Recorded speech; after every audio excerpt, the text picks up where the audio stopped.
How's it going, everybody, and welcome to this next edition of the Stupid Questions podcast. Today on the pod, we're going to be talking with Kaiden Lieto. He is an aspiring professional triathlete who is from Kona, Hawaii, who's grown up around triathlon since he was a very, very young age over on the Big Island. He's got a pretty awesome story. He's going through quite a number of different challenges right now, including a surgery coming up in just a couple of weeks, depending on when this airs. Today is March 5th of 2024. So thoughts and prayers going out to him. And I don't want to spoil too much, but we talk about a lot. We talk for about an hour and a half, and it is a great conversation. I hope you enjoy it. Without further ado, Kaiden Lieto. Huge giveaway alert. First of all, thank you so much to Synergy Wetsuits for sponsoring today's episode.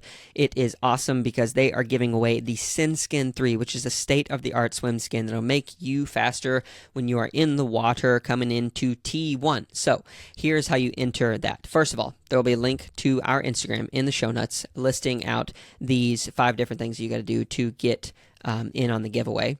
But they are, first, you got to follow Stupid Questions and Synergy Wetsuits on Instagram. You got to like the giveaway post, tag 3 friends in the comments, sign up for our email newsletter at stupidquestions.show. There's a link at the top of the website and at the bottom where you can drop your email there. And then the 5th thing is leave a review of the podcast on your preferred platform of choice. And again, that link is going to be in the show notes. Go check it out on our Instagram page, Stupid Questions Podcast, Instagram, and it'll be pinned at the top of that Instagram as well. So thank you so much to Synergy for sponsoring today's episode and partnering with us on this giveaway. I look forward to seeing who is going to win. Yeah. How much longer are you in Tucson for? I actually leave tomorrow morning. Oh, shoot. Back to the Big Island? Are you on No. So I'm actually, I am on the Big Island. I am in Kona, but I'm headed to Miami tomorrow. Oh, of course. So I'm going to go. I originally was supposed to race the Clash race as an age grouper. Yeah. And then some things came up that we'll obviously get into, or we can jump straight in, doesn't matter. But I have operation on Tuesday, and the race was on Sunday, and I have testing on Monday in Phoenix. So I already booked everything and was like, why not go watch the best guys race? So I'm still going to head out and out racing, unfortunately, and then leaving a day early back to Phoenix. I'll be there for a week and then back home. Okay, so you're going down there to watch the race, and you're coming back to Phoenix to do, I assume, VO2 testing or testing for the stuff with your health? Yeah, testing for the surgery. That's on Tuesday. So Monday's the blood work and MRIs and everything, and then Tuesday's the surgery. Yeah. Nice. Not nice, I guess. That's really a bummer. Yeah, it's a bummer, but it happens. Yeah, and this all moved pretty fast for you, right? You found out that you injured yourself, and then we can go into that now, and then I'll dive into some of the other questions, but this is relevant. Yeah. So. Yeah, so I'll just kind of go from the beginning, I guess, is I started really, doing triathlon in October, or September is, when I really started training. I did Indian Wells, took a little break over Christmas, and then my, first or second ride back, I got hit by a car. I was going straight in Kona. I was going straight through an intersection, and it wasn't even an intersection. It was a T intersection. Yeah. Where you can yield and turn left down into a neighborhood, and so someone turned left and just didn't see me, and he actually tried to speed through the intersection to try and beat me, and so I ended up T-boning him. Sheesh, man. And praise God, I was going 30 miles an hour in my aero bars, and right before that, I was I'm going through an intersection, I'm going to slow down, get out of the aero bar. So on the power meter and the power, the file, you can see my speed's 30 miles an hour, and then it went down to 15 and then 0. So dude. Thank God I was down to 15 miles an hour. But major concussion. I was out for 6 minutes on the ground. Or that's when I came to. That's the closest thing I remember. I don't remember getting hit. So 6 minutes after, the cop's already there. I'm I don't know what happened. I asked if I broke anything. They said, yeah, you broke your collarbone. Then I went into the ambulance, went out to the hospital, and they told me that I didn't need surgery. And the funny thing is I was already on pain meds and stuff like that. And I literally, my mom was right there, and I told her, I was like, Mom, these guys, they don't know what they're talking about. I'm getting surgery, 100%. Because every time I moved my shoulder forward or back, it would the bone was like broken like this kinda, and it Yeah. would move, Ugh. and so it was like grinding on each other basically, and it was just Sheesh. yeah, it was terrible. Um, then got collarbone surgery, went really really well. Yeah. Amy Pereira, she's actually a triathlete. She is a hand surgeon, but also Oh, wow. does collarbones and stuff, and so she lives on Oahu, and she flies to Waimea, which is a town on the Big Island, once every 6 weeks. And she just happened to be there right when I got hit. And so she got me in for surgery, got it done. Wow. And yeah, so then was recovering from that. But honestly, the bad part of the crash was the concussion. My collarbone healed really, really quickly. But my body was so focused on healing that my brain just like was so. The best way to explain it was that I was just in like a big cloud almost, and just like fogginess. Don't really. I was trying to remember what I acted like to act like myself again. And I would like be hanging out with my friends, and I would say like we would be in a conversation. I would completely forget what we were talking about, or I would say something completely random, and it would be like, "What?" Like it was really really bad. Wow. And that continued for up until like April. And then in June, I got an MRI on my brain to see if I had any long-term brain damage from the crash. And I didn't, luckily, but they found something called an AVM, which is, I can't even pronounce it. It's like alvenous vascular malformation. I'm somewhat close, I think. But it's basically where my arteries, or some arteries in my brain, are all flowing into a vein, a singular vein. And they're kind of like all like, it's a malformation, so it's not correctly formed. And usually you have capillaries in between your arteries and your veins, if I'm correct. And I have no capillaries, so it's going straight into my vein. And my vein is taking all the pressure from all these arteries. Wow. Which has a chance of popping. Yeah, that'd be bad. Which, yes, would not be good, for sure. But, yeah, so it's kind of like a thing that just randomly popped up, and it was kind of a roller coaster. I did Honu 70.3, which is a 70.3 in Hawaii, and it was probably my best performance of the year. I got third overall. Nice. And the next day I flew to Oahu, and they were like, yeah, you can't do anything anymore. Like, you don't want to do anything with a high heart rate. You want to keep it super calm. And I was like, wow. The day before I pushed myself to the absolute limit. Yeah. And like I was fine. So I like was just so confused. And so I didn't actually train for a week after that. And then I was like, man, I've had this thing for 20 years. I might as well just start training again. And I talked to some other doctors, and they said it was fine to continue to train. Yeah. And so yeah, so started training again. And so that was this past May, June that we're talking about. Like yes, a year ago. Yeah, or not like even a year ago. 7-8 months ago. Yeah. Wow. So just to be clear, if this thing did erupt, like you would essentially have a brain aneurysm. Like, do you know where it is exactly? Yeah, so it's in my right temporal lobe. Okay. And it's just good, I guess, because I'm right-handed, so my left temporal lobe is where all my like motors are. And so like it's in a good operating place. So like that's what I was gonna get to is. Essentially they want to operate on it. And I was like going back and forth for a while if I wanted to, because like, to be honest, how many people in their lifetime have had a brain MRI, right? Yeah. It's not very many. Yeah. And if every single person in the world got a brain MRI, how many people would have not necessarily what I have, but just something, you know? And so I like went back and forth. And originally the doctor that was going to operate on it told me I was going to be bedridden for 3 months, and I was going to be out for like almost a year.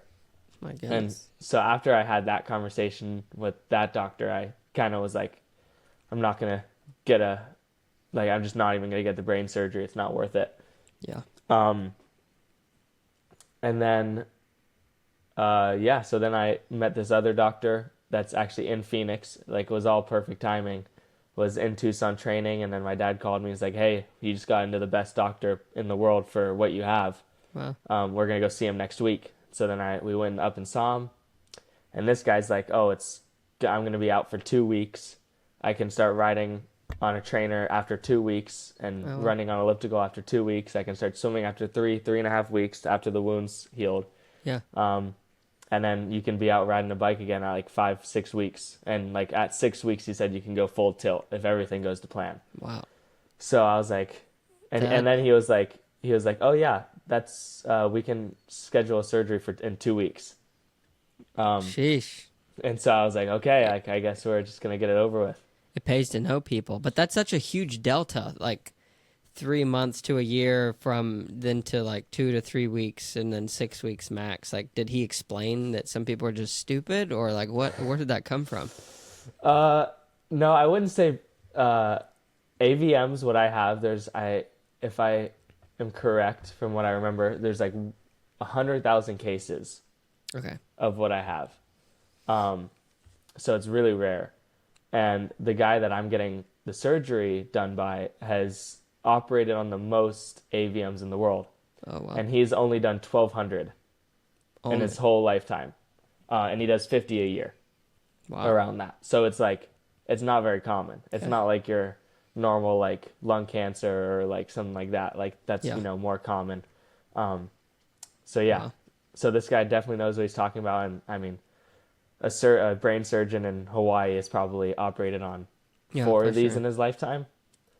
Wow. So yeah, I'm seeing the best of the best. So I'm pretty grateful. So what's the risk profile like for a surgery like this, if you don't mind me asking? Yeah, totally fine. It is like 1%, I think. Right around 1%, like fatality potential. Fatality. Okay. Yeah. But then it was at first when you hear that, you're like, oh my gosh, 1%. Like, even though it's only nothing. even though it's 1%, it's like, man, if there's 100 marbles, white or 99 white marbles, nobody wants to pick out one red marble, you're not taking the chances, you know? But then the guy, the doctor's assistant was like, every single surgery has a percentage of fatality. Like there's not a single surgery in history that has not once had someone die from it. Yeah. Like it happens. And yeah, so it is definitely a little scary, but if, according to the research that they have and going back to, like not many people get brain MRI. So the research isn't probably exactly accurate. Sure. It's a 2% chance of it popping every year. And it's compounding. So it's 2, 4, 6, 8. So technically I'm at 40% right now. Wow. But then again, it's like I've never had a symptom of this in my life. I've never had headaches. I've never had seizures.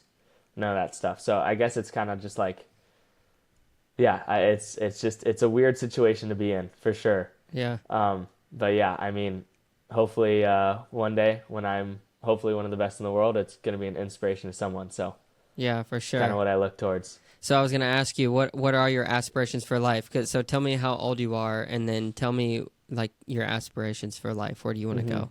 Yeah. Also, I can turn a light on if that helps. Am I a little dark? You are a little dark. If you want to maybe like open the blinds a little bit, or I don't know, whatever. Yeah, I can do that. Is that better? Yeah. Yeah, that's totally fine. It's a little bright. There we go. Well, my guy will color grade it afterwards and stuff, so it's all good. Okay. Yeah. Okay, perfect. No big stress. Yeah, and I never even said thanks for having me. This is my first podcast. Yeah, for sure. No, it's first awesome to have podcast. You. So yeah, I'll do a little bit of an intro beforehand so people know a little bit about you already. But usually I ask another set of questions. But because I have some prior knowledge of who you are and what you're going through, that's kind of why I dove into it. But it is an honor to have you. Thank you. For sure. Yeah, I appreciate it.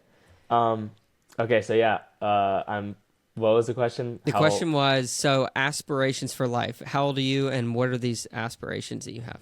Okay, yeah. So I'm 20 years old, and my aspirations in life are to be the best triathlete in the world.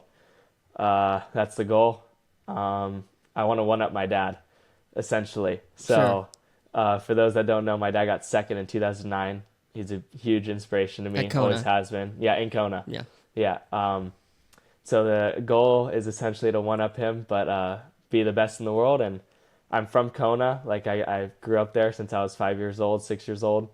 Yeah. And there's never Bree Wee actually was a professional female, and she is from Kona.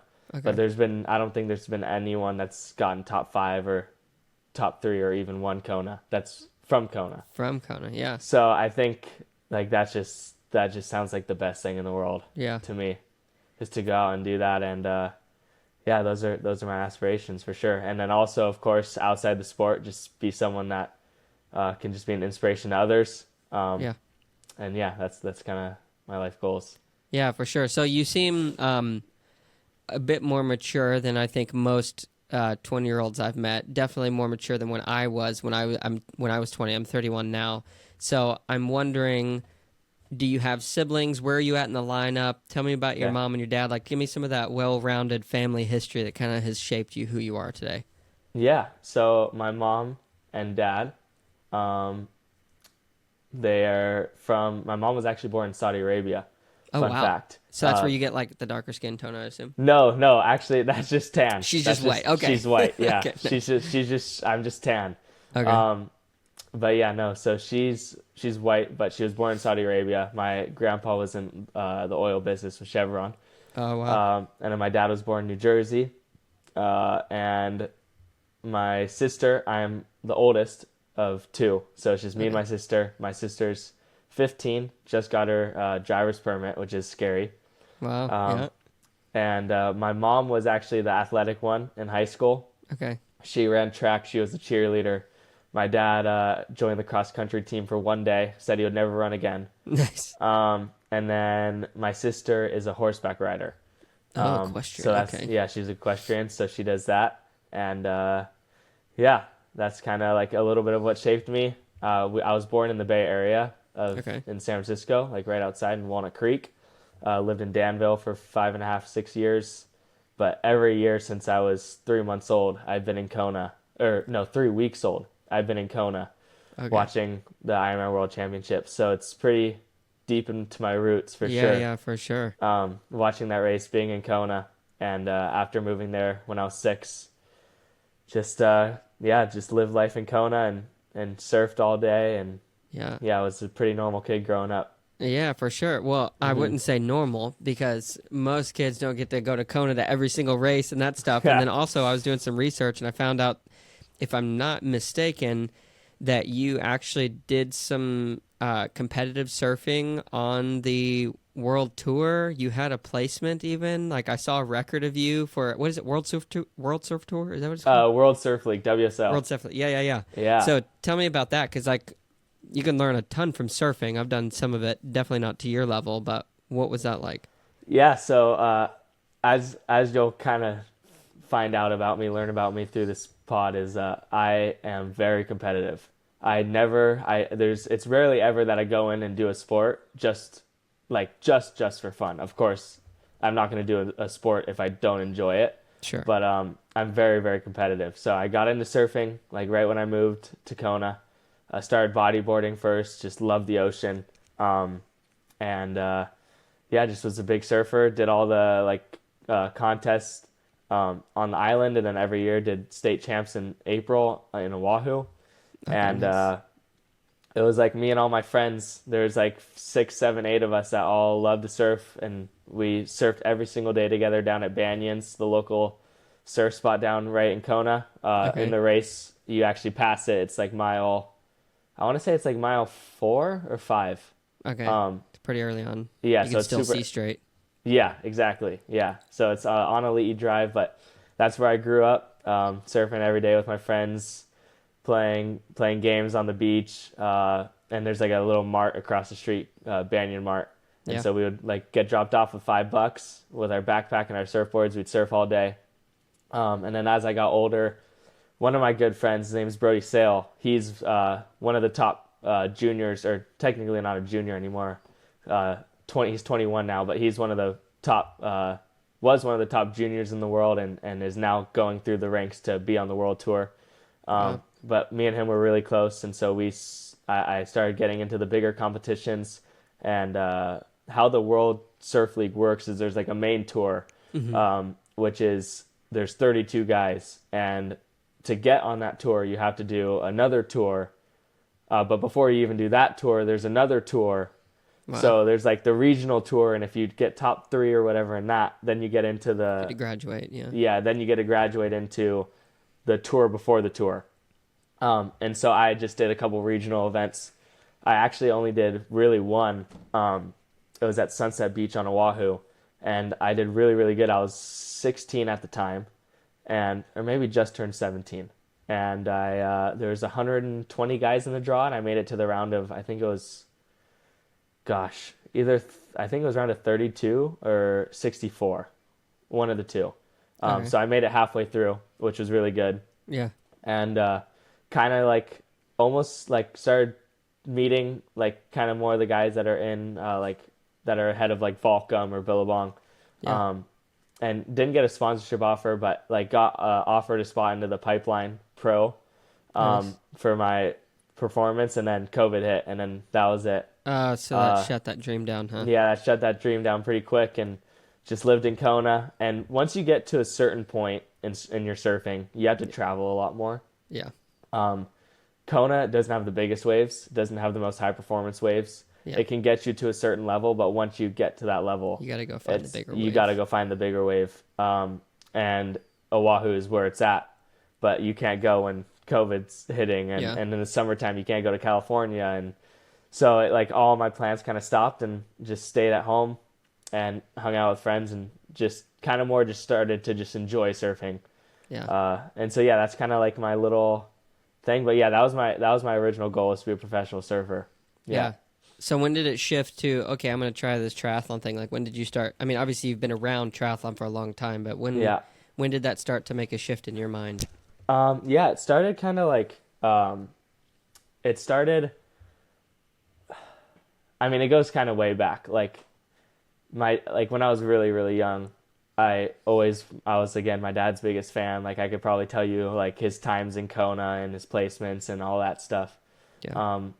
But like when I was super young, I like would print out his old race bibs and like print them, and so I'd have tons of like race bibs that I would have in like a box, and every day I would grab a new one and have a race belt, and I would go like bike around my neighborhood and run, pretending that I was in a race. Yeah. And awesome. Mako was chasing me or whatever. Like that was just like I was just like a 5-6-year-old kid that just loved it. And so like back then, like my original dream was like, oh, I'm gonna be a pro like my dad one day. And then moving to Kona and surfing stopped that completely. Yeah. And then just because it was hard to get to races. Yeah, there's no races. Like they don't close roads for juniors. There are no junior races. Like there's a Lava Man, which is an Olympic distance race. Yeah. You have to be 12. And by the time I moved there when I was 6, and I didn't ride my bike for 6 years training for Lava Man. Yeah. You know, like I just was a surfer at that point. But then how I kind of got back into it is, I mean, every year when Kona came around, I was like, this is sick. Like, I'm going to do this one day. Like, watching Jan and Sebi run down Elite Drive together, I was like, man, this is just insane. Like, this is what I want to do. And I would, like, ride around on my bike for, like, a week or two. And then I always got scared of getting hit by a car. And so just because of what happened? Well, no, I mean, I didn't get hit until a year ago. Oh, yeah, true. So sorry. So, I kind of, like, foreshadow, I guess. I don't know. I was just scared. Yeah. I was like 80 pounds, and any car that went by me would like blow me over. Yeah. I know how you feel. Yeah. So I just was like, I'm over it. Went back to surfing. Yeah. I did like 1 year. I did like a sprint that was like the weekend after, but again, they don't close the roads. And I like raced that race, and then I raced one more race, and I actually won that race. But the only reason I won is because my friend got hit by a car. Oh, dang.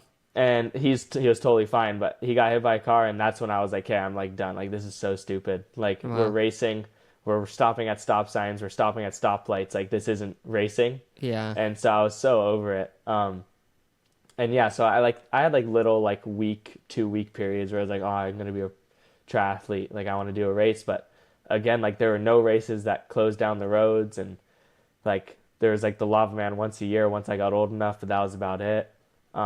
And you couldn't do a half Ironman because you had to be 18. So I was like, you know what? Maybe like when I turn 18 or whatever, I'll get into it. Yeah.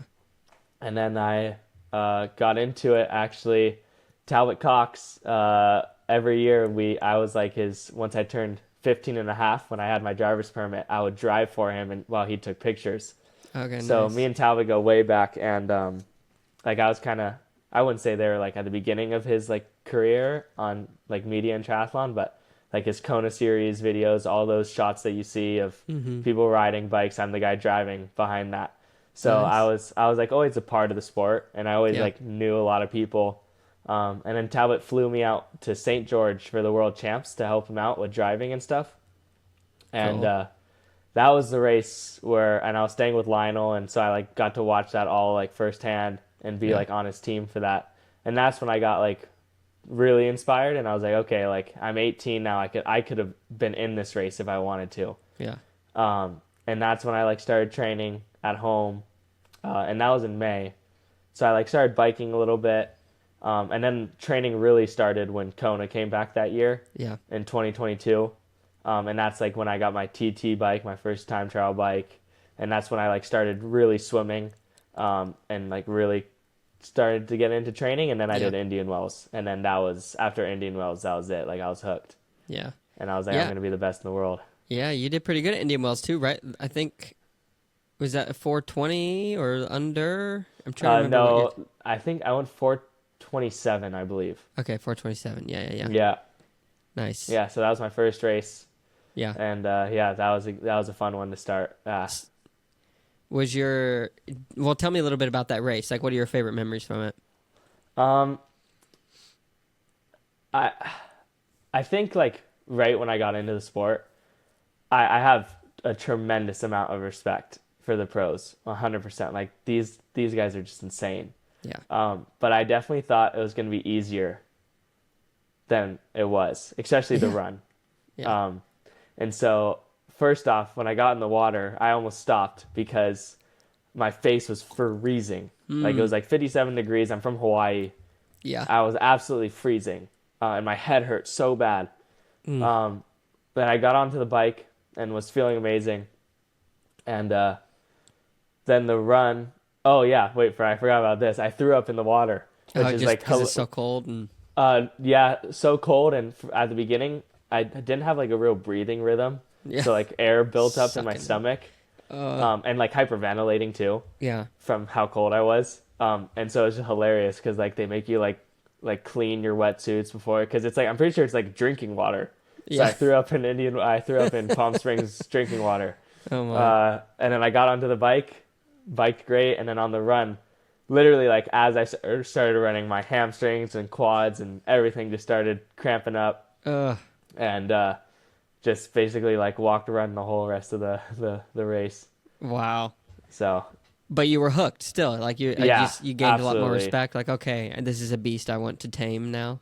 Yeah. Oh, 100%. Like as soon as I got onto the bike, there was like 3 guys that we were all like together, and I was just so like, after watching a bunch of Lionel's videos and stuff, I was like, I look over to him as I pass him, like, let's work together, like let's get a pack going. And so like we like started rotating, and even though it's a rolling start, which is so boring in my opinion, it was still fun because it was like a group dynamic, and I was like, I can't let these guys go. So the whole race, like the whole goal was like taking turns at the front, and just putting your head down and racing. So I absolutely was hooked. That's awesome. Yeah.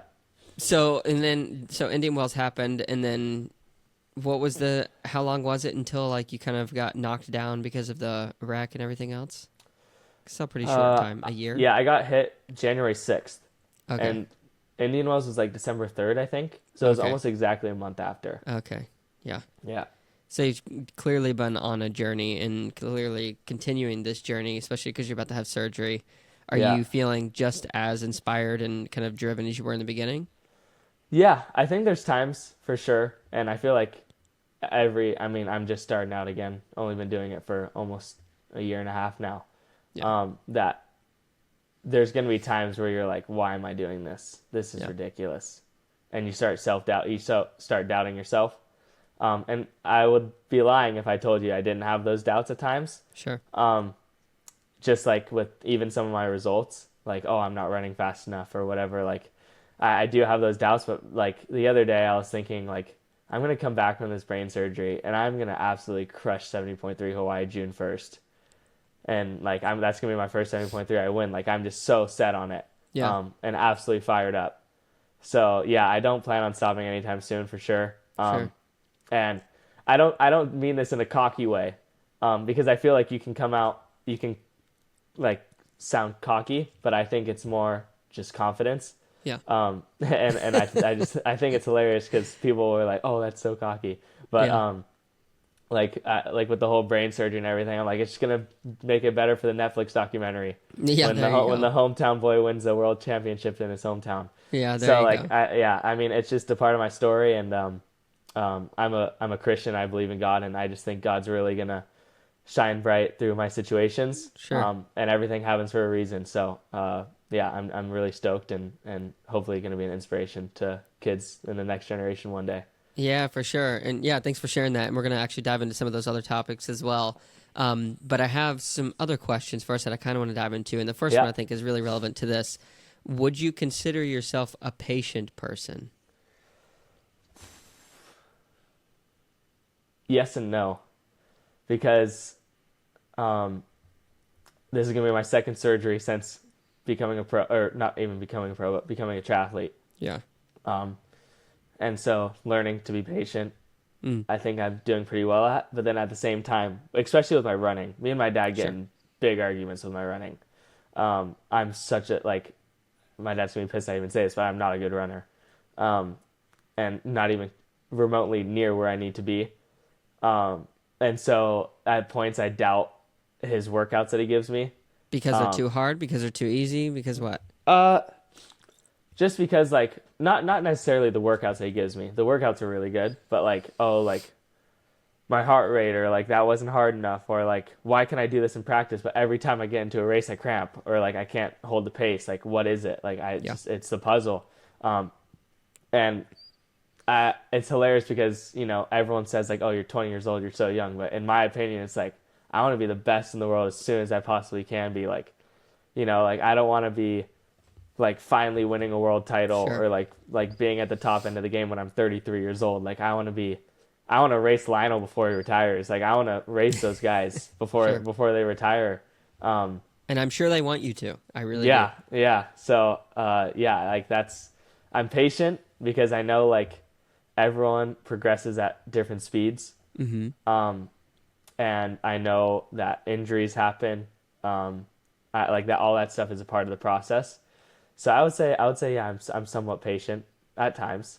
So on a scale of 1 to 10, how patient do you think you are, and where would your dad put you on that scale?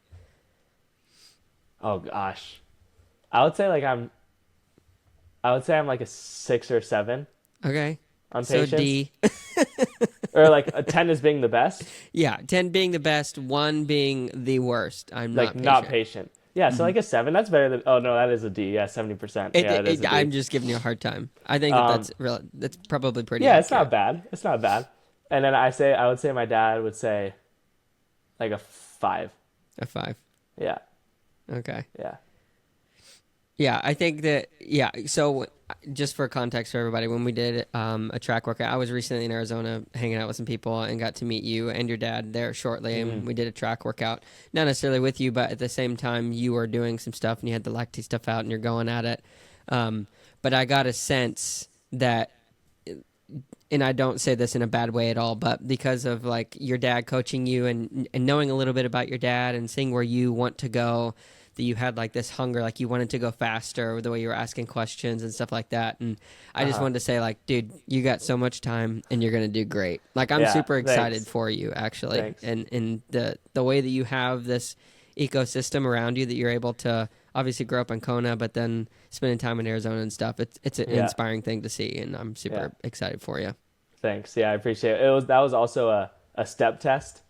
Okay. So I was also telling him, like, every rep that I stopped, I was telling him my rate of exertion, and I was telling him my heart rate and everything. So when I was telling him like, oh, I need to go faster or whatever, that was more just like I'm ready for like the next step. Yeah.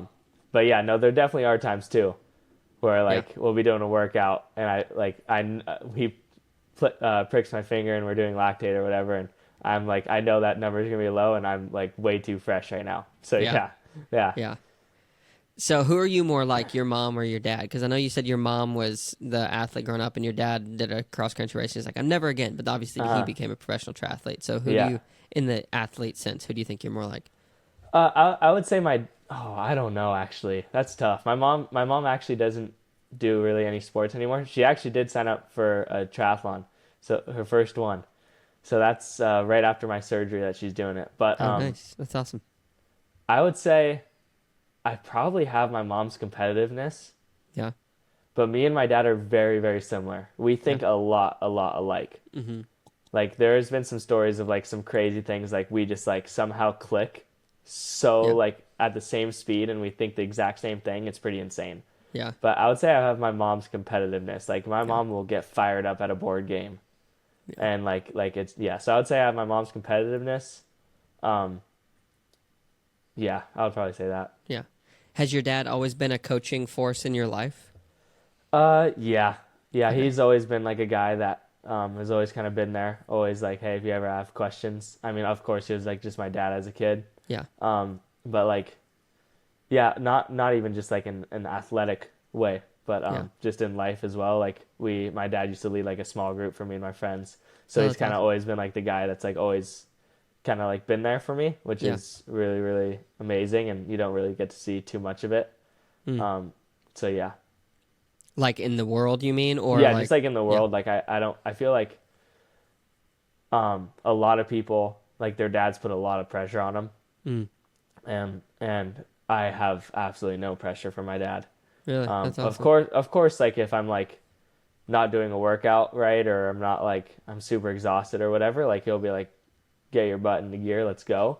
Yeah. But the only reason he's saying that is because I've asked him to do that, To you do know. that, yeah.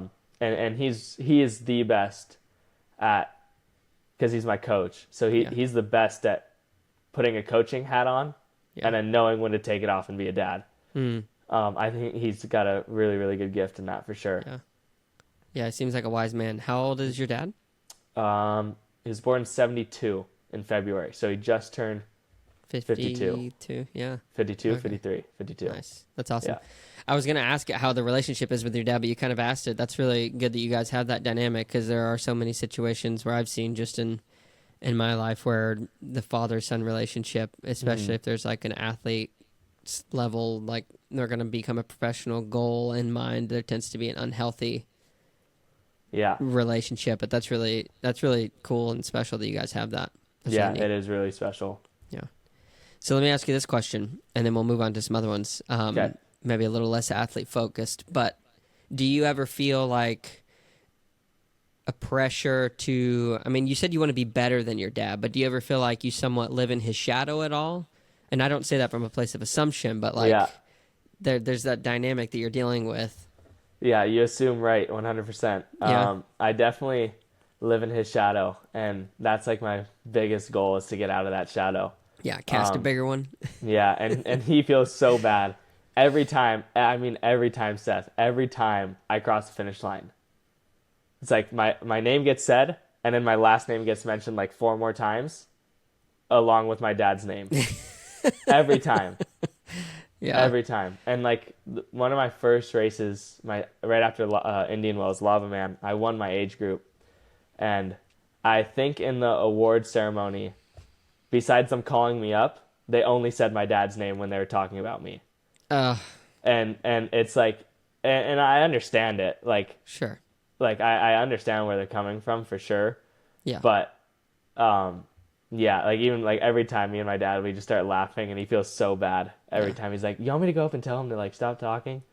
And I'm just like, oh no, it's all good. You earned it. Like you've done your time for sure to earn the time in the microphone. So, but it does become frustrating at points. Like I feel like that's okay if it does, because it yeah, would be for frustrating sure. to me. Yeah. For sure. But again, at the same time, like I can't be mad about it because having my last name has given me so many opportunities in the sport that I'm very, very grateful for. Sure.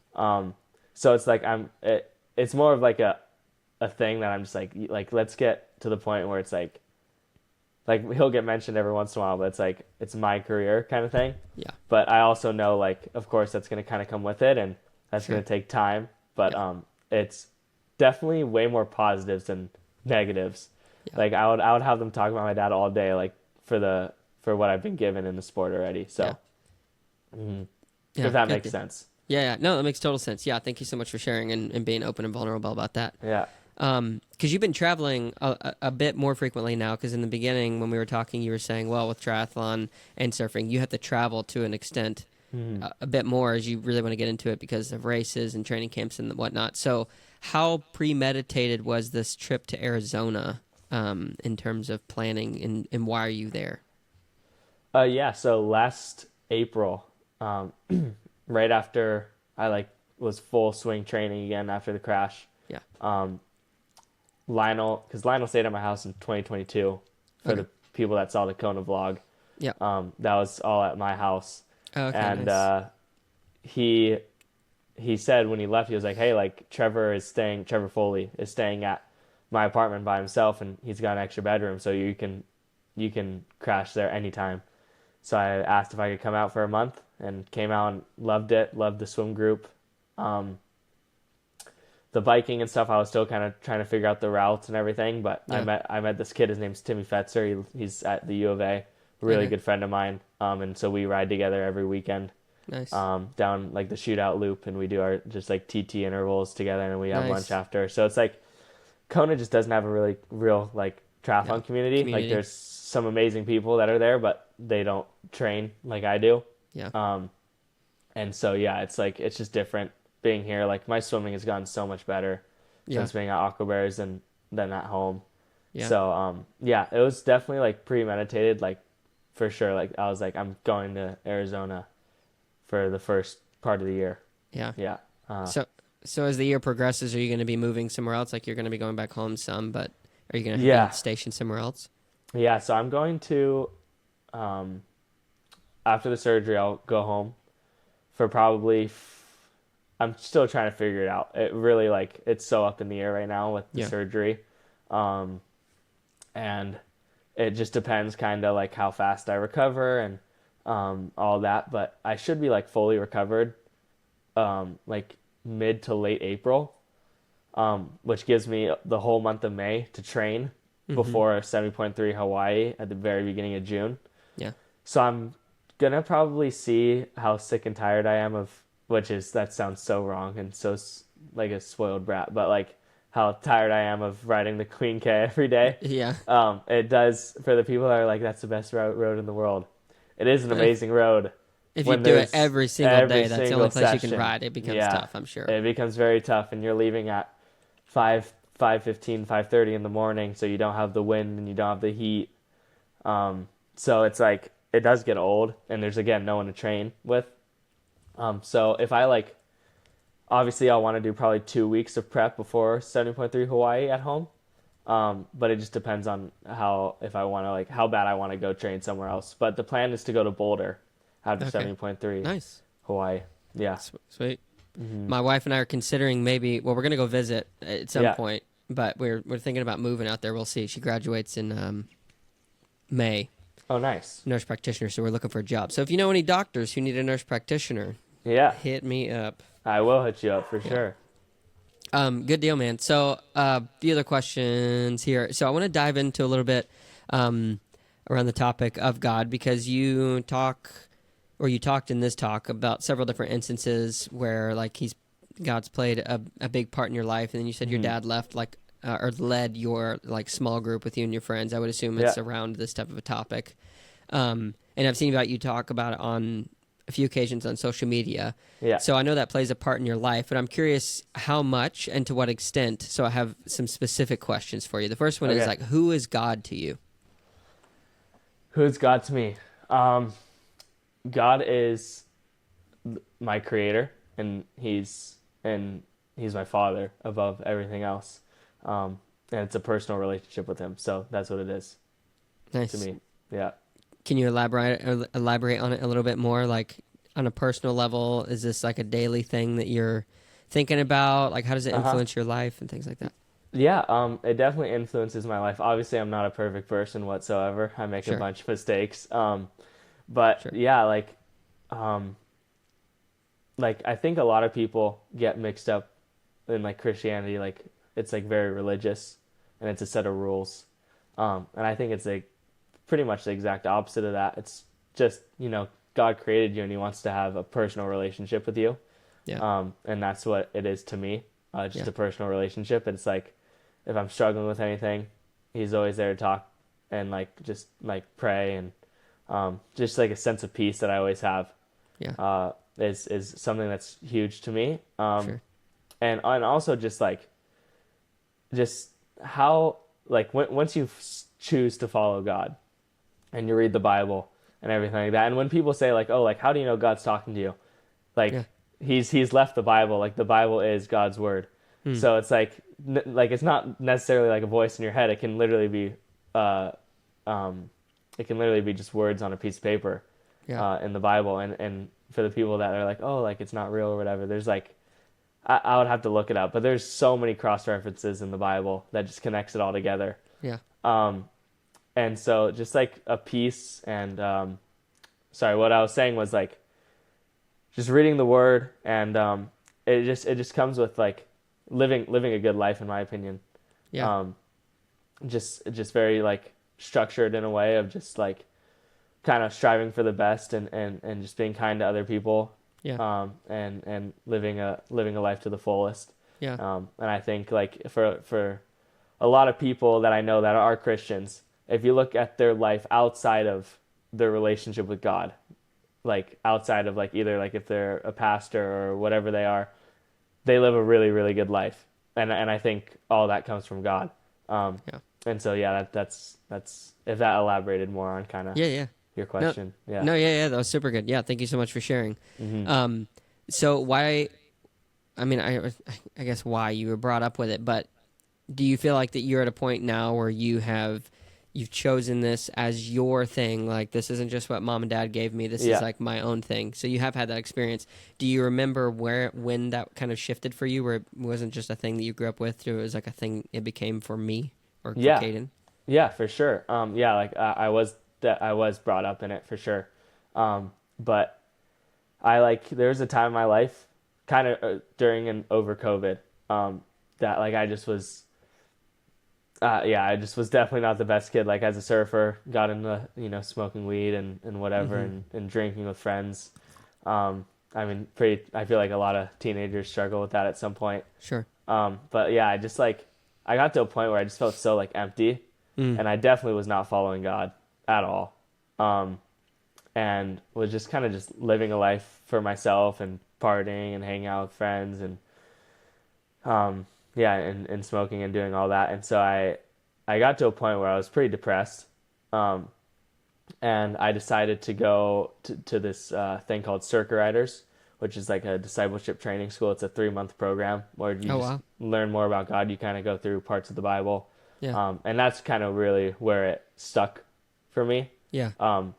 Just going from such a deep and dark place in my life, which is, it goes definitely beyond just smoking and stuff like that. Sure. And getting brought up out of that,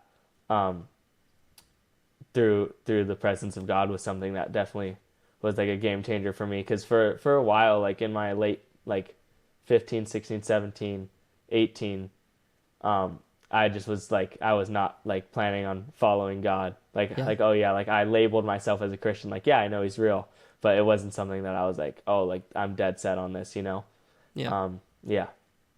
So that's kind of when it all changed for me. And that was, the end of 2021 when I went and did that school. Yeah.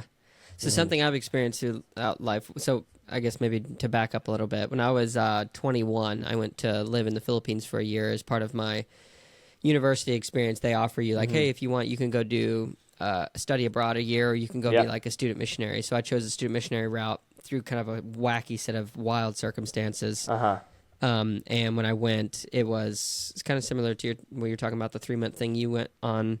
It was a little bit different context, but I spent 9 months in the Philippines, and it was interesting to me how I thought, because I was going to go do this thing, that it was going to be like, oh, Seth's going to go to people over here and help them in their life or in their spiritual walk or whatever. And what ended up really happening for the first like 6 to 7 months was, I went halfway across the world. I thought I was going to leave all of my issues and problems behind, but they followed me halfway across the world.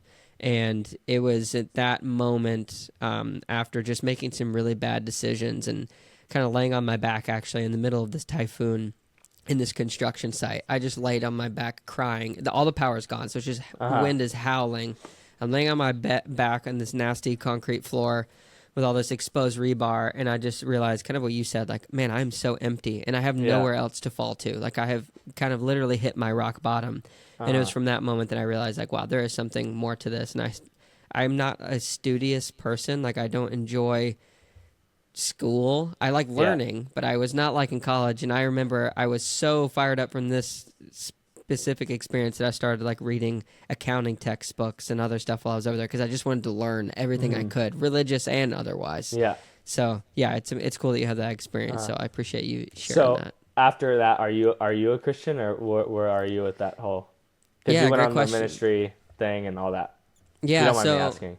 Yeah, no, I'm glad you asked. Yeah, happy to share. So when I grew up Christian, Seventh-day Adventist specifically. I don't know if you've heard of them. Some people think we're crazy cult people, and we can talk about that at some point if you want to. But on the Christianity side, like my dad, so he grew up basically a drug dealer, crazy life, and then my mom was my mom, she was 18 or 19 when she met him, and she grew up kind of in the Baptist church, but they weren't really like church going, or she didn't really have a real relationship. So anyway, my dad was converted out of that world by his grandmother, became a Christian, changed to my mom, and then they had us. And growing up, we had like a pretty atypical experience, I would say. Like, we weren't all the way into church and we weren't all the way out of the church. It was kind of like this back and forth, good and dark, mom versus dad type of a situation. Mom wanted to be really involved. Dad really wasn't involved that much. So I had that. And then I grew up kind of with like this belief system that I was like, okay, yeah, I know why we believe what we believe. Do I really believe it? But since then, like, yeah, I've really taken it up and made it my own. Yeah. Coming from the Seventh-day Adventist church, there's a lot of, in my experience, great beliefs that make sense, that are biblically based, but there's a lot of legalism, almost like, if people understand this jargon, Pharisaical, just very rigid ways of viewing the world and what the Bible is and says we should and shouldn't do. And the older I've gotten, I've been less subscribed to that specifically. Like, I do follow what the Bible says to be true, but in terms of my outward judgment of others, I think has changed quite a bit. And I don't want to talk too much, but I'll say one last thing. I recently went to this 3-day retreat called Life App in Canada that my friend paid for me to go to because he knew I'm so skeptical I wouldn't go. He paid for my flights. He paid for the trip. I went up there for 4 days.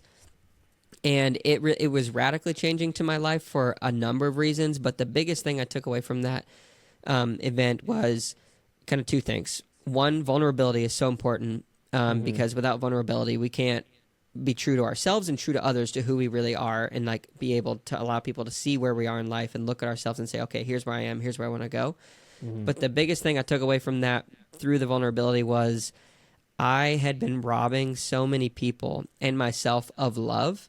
And something in our church that was told a lot is like, love your neighbor as yourself, but we focused always on the love your neighbor part, but not what it means to actually love yourself. Because I think there's a difference between like being a lover of self, like kind of what you were talking about, that selfish, real, actual selfish mindset, and then loving yourself. Because if I realized if I can't see the value that God, who literally spoke the world into existence, gave me a mouth to speak and use those same words, to have that really, literally, like we can speak life and death to each other's lives. We know how powerful words are.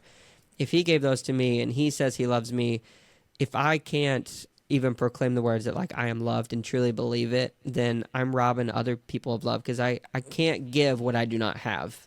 So yeah, that's my long-winded answer to yes, I'm a Christian. No, that was good. That was really good. Yeah. So do you have any rebuttals? I think that's like, I mean, just for people that, if there's someone that's listening that's like, oh, like Christianity or whatever, like, you know, those guys are crazy. And I feel like there's so many people, and even some of my friends, like I've had like debates about like, or just heated conversations, I guess you could say, of like, oh, like Christians think they're so much better than everyone else. If you truly like understand God's love for you, then you understand how much God loves every single person that you're judging. and that he loves them just as much as he loves you. And there's no difference. He doesn't look at you guys any differently. Yeah. And the people that are judging others, they have a pride issue to a certain extent because they think they're better than everyone else, but they're really not. Like, everyone makes mistakes, and that puts everyone on an even playing field. Yeah. But yeah, it's interesting, and I think there might even be more to it. And I think what you said is totally true. But in the topic of selfishness, so I'll just be really open with you because we're on this 100%. on this train. So when I was 16, my dad passed away. He actually took his life. So it was a tragic event that changed my life in a lot of ways, and I've made peace with it. It still hurts over time, but it's something that I've like grappled with and wrestled with for a long time in my life. But I've come to realize through my own experience and having that as kind of a reference point that like the greatest form of like selfishness, I think, is like talking down to ourselves. And it hits so close to home because it, like you were saying, like God loves us all so deeply, and to an extent to which if we see anybody, it doesn't matter who they are, like he loves them exactly the same. And to be able to step back and realize and say to ourselves with a belief and like a conviction, like I am loved. It sounds really nuanced to say, or not nuanced, but cliche to say that. Yeah, I know exactly. Until you like truly experience it. But yeah, it's a powerful thing. Like it is very powerful. The greatest form of selfishness is not being able to see the value that's placed on your own head. I think it's crazy. Yeah. Thanks for sharing that. I'm sorry to hear about that, but yeah. No, it's okay, man. I mean, it's a terrible thing, and we all have a story, and that's kind of one of the big reasons why I love doing these podcasts is because hearing people's stories, I think that's what matters the most. I love triathlon, I love business, and I love music. So the people I'm having on here, I want to like create a platform where people can come on, and this is Kaiden the triathlete, soon to be the #1 in the world. But who is Kaiden really? I think that's what's really important, to be able to like share and give people a platform to do that. To like, 100%. Hey, this is me. We're all different. We all got a story, so why not share it? Yeah. I agree. So let me ask you a few more questions. Okay. And then I won't keep you too long because you're going to be loving this, man. Okay, cool. So we'll go for 4 more hours then. Yeah, sounds good to me. I'm a talker, so yeah, I do not mind. Okay, beautiful. I love it. So what are Kaiden's greatest strengths and weaknesses? And you can boil those to however you want. Okay. My biggest strengths and weaknesses. It can be a strength or a weakness. And take your time. There's no there's no buzzer. Yeah. Gosh, that's a hard one. Well, I would say my biggest weakness is self-confidence and being vulnerable about it.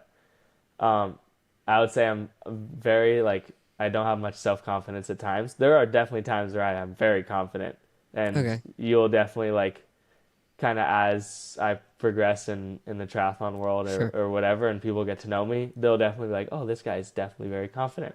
But no, I'm definitely not confident at times in myself. Yeah. So I would say that's a big weakness, and that's something that I could definitely work on. And my biggest strength, it's so hard. I would say one of my strengths is being a leader.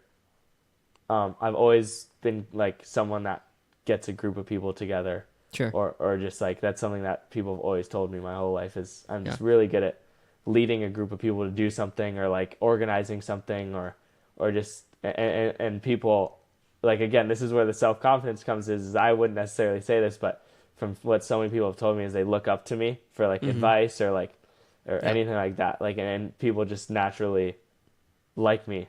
So that's what I would say. But again, at the same time, that's stuff that I hear from other people, over and over and over again. Yeah. It's not something that I'm telling myself. Yeah. Why not? Because I struggle with self-confidence at times. Yeah. But I also don't want to sound everyone likes me. But yeah, I would say being a leader and being kind is something that I'm and including. That's a good word. Including. Yeah. You're a very likable person. Thanks, Seth. But I wouldn't go as far to say that everybody. If you're going to be a leader, you're making enemies somewhere along the way. They might be silent enemies, But that's a good thing. Like, I feel like if everybody quote unquote likes us, then we're probably doing something wrong. Yeah. Yeah, so exactly. So I said it wrong a little bit. I'm not saying everyone likes me. Of course, like I know people that don't like me. Yeah. 100%, but yeah. So, I want to ask this question going back to your childhood a little bit because you said your sister's 5 years younger than you, I believe. Is that correct? 5, 6? 5. Okay. Yeah. I have a younger sister. I have 2 younger sisters actually, but the one in the middle who is closest to me, she is 4.5, almost 5 years younger than me. I put her through all kinds of crazy shenanigans growing up. So I am wondering, because I feel like we're a little bit similar in just our personalities and the confidence and the crazy ideas and stuff like that. Do you have any childhood memories of just crazy things that you built that you wanted your sister to jump off of, or maybe you convinced her to do wacky, wild things, or were you a nicer brother than I was? I would say I was a nicer brother, probably. Okay. I was never... That's good. Yeah, no, I didn't really build. I wasn't like a big builder. I hated Legos.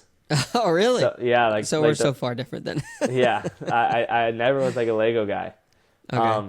So I never like built anything or did anything that I would have my sister go like jump off of or whatever. Yeah. Yeah, no, nothing like that. Well, I totally just outed myself and made myself look like a fool, but no, I definitely think. Yeah, I think a lot of siblings have that. Mm-hmm. And I think as we're getting older, there's definitely more like, not rowdiness, like you could say, but there definitely are more like games being played. Yeah. For sure. But, and did you say you're the oldest or you're not? I am the oldest, yeah. You're the oldest. And the next one is 4.5 years younger. Yeah, she's 26 or so, yeah. Okay. So you probably had like something similar at some point where it just was like, you guys are in such different stages of your life. Yeah.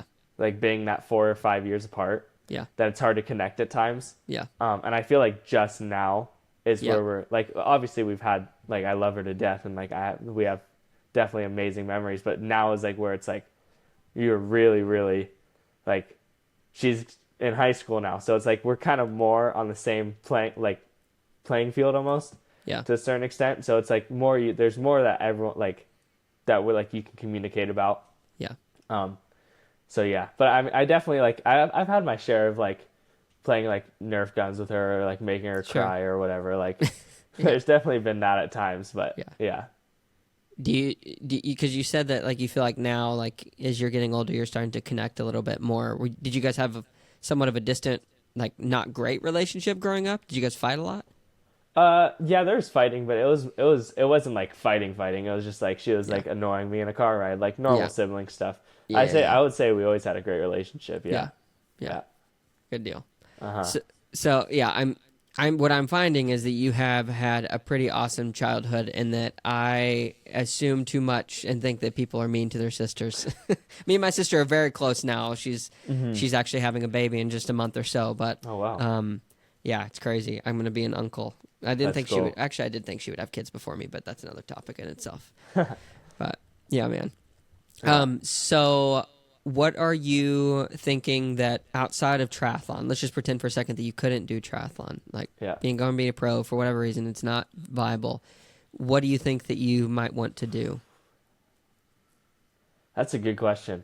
And I have thought about this for sure, because there was a time after surfing and before triathlon where I was trying to kind of figure it out. My mom was a really, really good real estate agent in San Francisco before we moved to Kona. And I think like I said, we have some pretty similar characteristics. Yeah. So I think I would be a really good real estate agent. I'm good at communication. Yeah. So I think I would be really good at that. If I could choose anything in the world to do, I would want to be like a sports manager of some sort. Yeah. Like either managing like an athlete or being on the management side of a company. Yeah.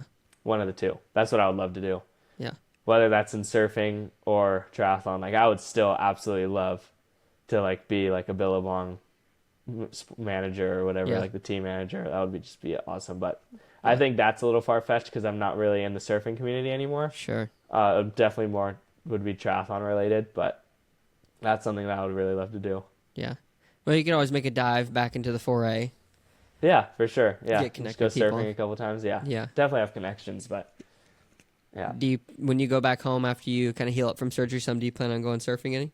Oh, for sure, sure. So it still is. Whenever you have an opportunity, you're still gonna go surfing. Oh yeah, there's definitely been times in training where I won't swim for a week and I'll surf every day.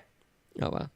Yeah, and I mean and that's a form of swimming, right? At least with the yeah, paddling. yeah, and I mean you probably like out at Aqua Bears, like I've been luckily, like I would say somewhat gifted in swimming, to where I really just started swimming like Kona 2022 in October is when that was like my first like set that I did, like with one of my friends in the pool before we raced. Yeah. And we did like 12 100s, and I wasn't doing a flip turn. I was touching the wall and going, and I was absolutely dying.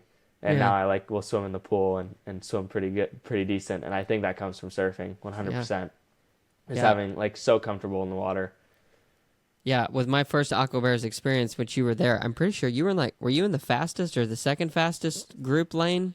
Yeah, I almost got kicked out today of lane 1, but I was in lane. I'm in lane 1. It's more because I just make too many jokes, but yeah, I'm in lane 1. So nice. Yeah, that's huge, man. Like, yeah, I mean, I felt really good getting promoted out of the bottom lane that day, but you were like all the way up in lane number 1, and you just started swimming. Like, that's really awesome. You just, I guess you have pretty good body awareness, sense, like you can feel, quote unquote, feel the water easier than others. You think? Yeah, for sure. I think it's very similar to paddling. Surfing, it's really good technique for like at the high elbow. Yeah. So I think it just comes naturally. Like the main thing that I have issues with is tilting my head up. Yeah. Just from like paddling.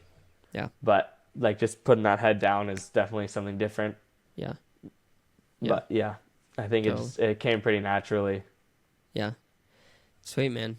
I have a question that's maybe I'll get in trouble for this, but so Justin's going to be on the podcast later this week. From Aqua Bears. Yep, man. So I'm going to ask him this question too, probably. But something funny I found out, I think someone was actually, or some people got a little frustrated by this, but I thought it was kind of funny. When I showed up, I was like, hey, I'm here to kind of swim. Mark told me about it, yada, yada, yada. How much is it? And he's like, oh, $15. And then he told Mark another price, and Mark paid for me too. So I'm curious, what is the price for Aqua Bears right now, if you're comfortable saying? Oh, gosh. This has been a topic, probably the conversation's bubbling under the surface for a while. Oh, I know it is, because like I know so Timmy that we talked about earlier, Timmy pays something different than me, and he swims 3 times a week.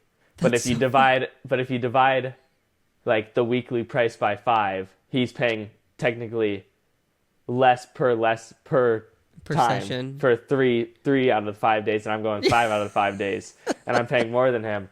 So I'm paying for the month, and people are gonna be like, "What the heck? You pay that much money?" La la la la. But in my opinion, it's definitely worth it, because I'm swimming with Braxton Bocos, one of the best swimmers in triathlon. Yeah. Lionel, who's I would say on the other end of the spectrum. For him and Braxton are opposite ends. So I got Braxton leading me in lane 1, and then I got Lionel in lane 2 swimming next to me. So it's like I'm like I would say in the middle somewhere. Yeah. But I'm paying $225 a month. Okay. Yeah. I'm gonna ask Justin this. I kind of what I want to do is create a spreadsheet and ask all you guys to tell me what you're paying, and then show it to Justin and be like, Justin, I'm just curious from a business perspective, what are you thinking here? But I mean, he's such a chill guy. He was so nice. Chill. I cannot think that it's anything nefarious whatsoever. I think it's just he's like, oh yeah, here's what I think today. Yeah, I think he's just so like I don't know. There's a lot of people that will come in for a day, and then there's a lot of people that come in for multiple days, or like 2 times a week, and then they leave, and then they don't pay anything or whatever. He's doing market research to figure out what it's worth. Yeah, and Justin is one of the most understandable guys in the world. Oh yeah. Like if I told him, if I was like, hey man, like I mean maybe not, if he was here, he'd be like, hell no, like But I would like if I told him I was like, hey, like I'm here on such a budget, he would definitely cut me some slack to a certain extent. Yeah. So super nice guy. Yeah. No, I love that guy. Yeah. How much does it mean to you? Like, as you said, you're getting to swim in between Lionel, and I got to share a lane with Lionel, which is like a pinch me moment at Oro Valley when there was Long Course Meters Day. But like for you, what does it mean to be in like immersed in this area with so many people that are like kind of leading our sport forward, and now you're becoming part of that group? Like, what does that mean to you? It means a lot. It does mean a lot, and I've definitely been blessed to have friends that are really high up in the sport. Like I text with Christian and Gustav a good amount, like here now and then. Like we'll have times where we talk a lot, and then there's times where we don't, but like they're definitely good friends of mine. Sure. Lionel as well, now like Braxton and Elliot and all those guys. But yeah, like swimming in the pool especially with Lionel, like there's just something about it. It's like, and even Braxton would say, I forgot, I was talking to Braxton he was telling me about it. Yeah, it was actually, it was on the live stream. He said Lionel's his favorite person to swim with. And even though he's kicking his butt every time, every set, but there's something about swimming with that guy. It's like, especially like when I first got here to even compared to now, like my swimming's gone so much better. And I would say a lot of it is because of Lionel. Because it's like he's always swimming right next to me. And it's like, at first it's like, okay, I'm trying to beat him. Okay, now it's like, okay, I got to have like 2 seconds on him. And it just like, it's just that thing, and it's like it fires me up. So it's something amazing to be a part of, and like going to and even kind of going off of the topic, but like going to Miami this weekend and like getting to see all the pros and hang out with them, hang out with Talbot and Pat Lemieux, and like I'll see Magnus and all those guys too. So it's like it's just so cool. Yeah, that's awesome. So when are you gonna write your first book? When am I gonna write my first book? Yeah. Oh gosh, I don't know. Have you ever considered it? Did you No, ever think, I've honestly? never considered it. No? Never. Maybe not quite yet, but you've got quite the experience sitting behind you and then opportunity sitting before you. So I'm excited to read it if and when you ever write that book. With ChatGPT, you can do a lot these days. Yeah, I could. Yeah, it's true. That's you true. Throw in some stats and details, and then boom. Yeah. The only way I would write a book is if I had... So when you say, like, this might sound like a dumb question, but when you say write a book, do you legitimately have to write it, or can you type it? No, you can type it. So can I have can I hire a professional typer and just like talk while he types? But that does happen. So you can now even you can record it on your phone and you can upload it to a dictation software and it'll put it all. So you could literally quote unquote speak your book, then you take that into a dictation software, and then honestly what you do from that is just copy and paste it into something like ChatGPT and say, hey, structure this into blah blah blah chapters and yeah, and then, I mean, you've got a draft right there. And then I would have, like, Okay, I mean, people have ghostwriters, so, Yeah, maybe my book's coming in the next 5 years. Who knows with that, But I would love to, and I've been talking to my dad about this, and I just, especially recently, and at the beginning of the podcast, you obviously heard it's been pretty crazy last year and a half, but I would love to start a YouTube channel. Not necessarily a triathlon YouTube channel, but... I just think with like the experiences that I've had already, and especially going into now like the surgery and everything like that, I would love to kind of have like just videos once a month or whatever it is, twice a month of just capturing my journey to getting to the top, which I think would be really cool. Because it's like I feel like if you look at Lionel's YouTube, right, or even Lucy's, and I guess I haven't gone far enough back in Lucy's, but like Lucy and Lionel are the best and biggest YouTubes in the sport for sure. Yeah. And if Lucy and Lionel had good videos put together of them before they turned pro, like early on, like so many people would go back and watch that and they would be like, oh my gosh, like Lionel was doing a workout that I am literally doing today at the same watts or whatever. Source of inspiration. Yeah, for sure. So I think that would be really cool, especially like now with where media is at and cameras and like how you can make a YouTube video if you put a little bit of effort into it. Yeah. I think it's definitely doable, but I guess we'll just have to see after surgery. Yeah. Yeah, for sure do it, man. I mean, even if you start with your phone and then you can get like, I have an editor for some of the stuff that I do he'll edit a 20 to 30 minute video where it's like, it's pretty decent quality for the amount of time put in, and it's like 30 to $40. And really? One thing I think it's, yeah, Fiverr, bro. I will talk off the air. I'll give you all the hookups. Okay. I got a guy who lives over in I think he's from Indonesia, and he's a great guy, and he helps me put stuff together. Nice. Inside for work purposes and for the own little personal YouTube thing that I do for fun.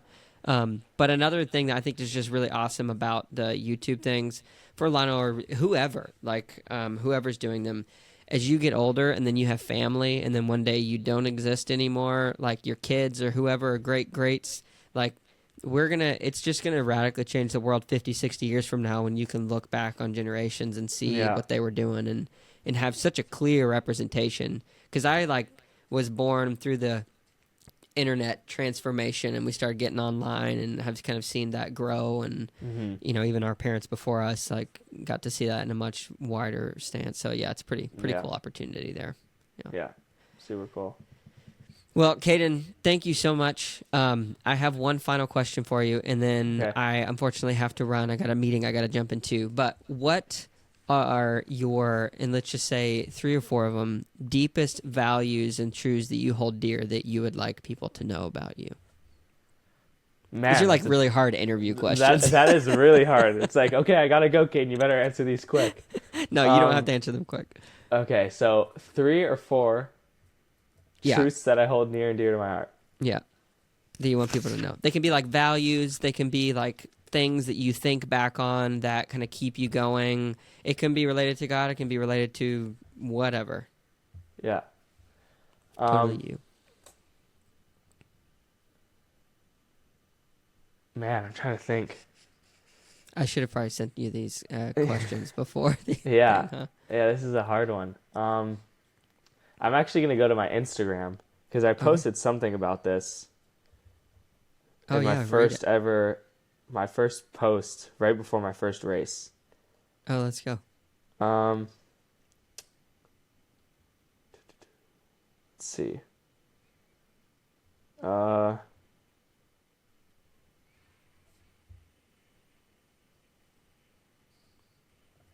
My wife's going to get me. Okay, yeah, please read. What were you going to say?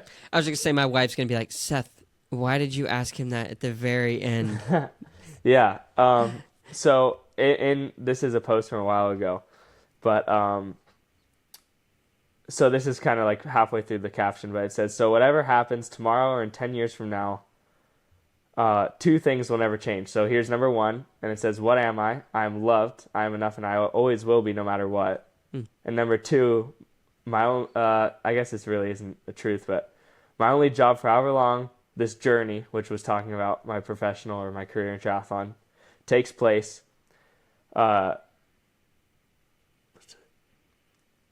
whether that's up until Kona this year. So originally my goal was just to do Kona, and then that didn't happen because of it split to Nice, or going pro.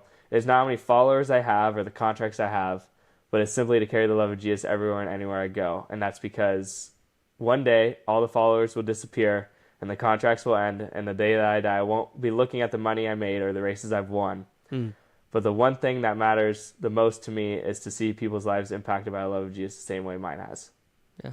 Beautiful. So those are, I guess, two truths that I hold to my heart, and I guess those are really the 2 most important ones.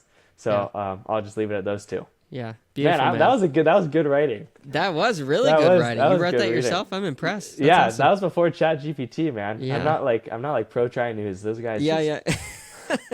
Those like guys Pro Tri News, making it up. Yeah.